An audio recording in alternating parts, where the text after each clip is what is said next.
All right, number 47. This one is going to be testing our knowledge.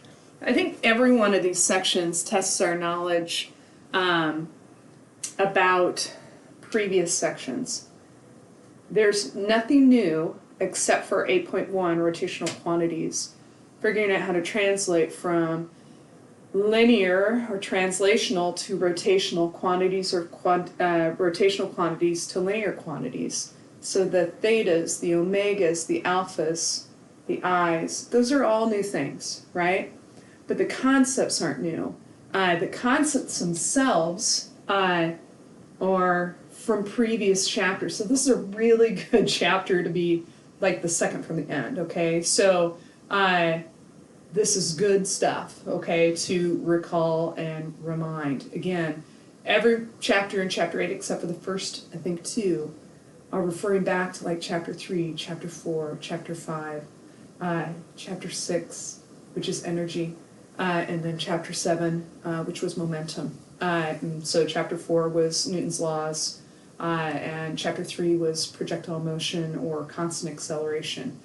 So not projectile motion, but constant acceleration equation. So every one of them. So we've got to look at this problem and go, what are they asking me for? Because honestly, when it threw in the word work, we got a little bonkers, okay? I'm pretty sure that's what did it.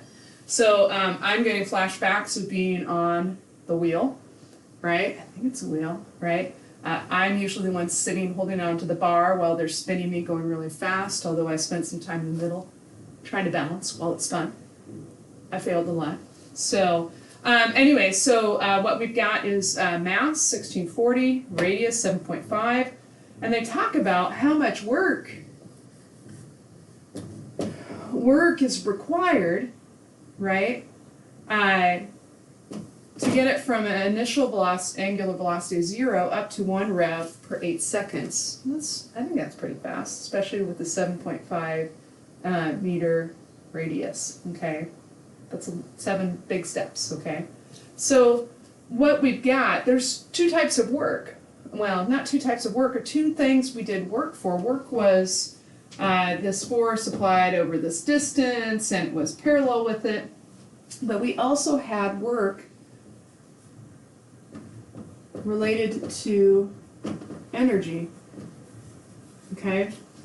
So when I had a pendulum swinging, right, maybe this is the second part, and it swung up, that's great. I drop it from a height, it goes up to a height, it comes back to the original if there's no transfer of energy out of the system.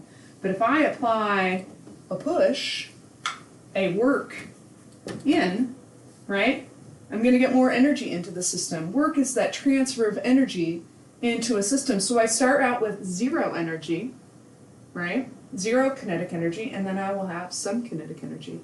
So how much work is that? This is the work equals the change in energy theorem. So the work energy theorem. Work, I can call it net work, right? So work in minus work out. They didn't talk about any friction, so that's not there. And all I have is delta K rotational. Okay, so K2 minus K1, I guess rotational. And that is 0 because it starts with nothing. So work in is going to be equal to K2 rotational, which is, oh gosh, well, 1/2 I omega squared, right, minus 0. Did that make it on the page? It did? All right. I did a video 5 times over because it kept crashing last night, so that's why I was with you guys so late last night. So what do we have to do to make sure we got everything?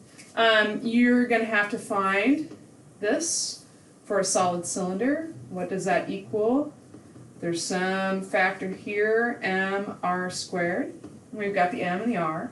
Omega, well, look at this. Rev per 8 seconds, we need to get that into radians per second.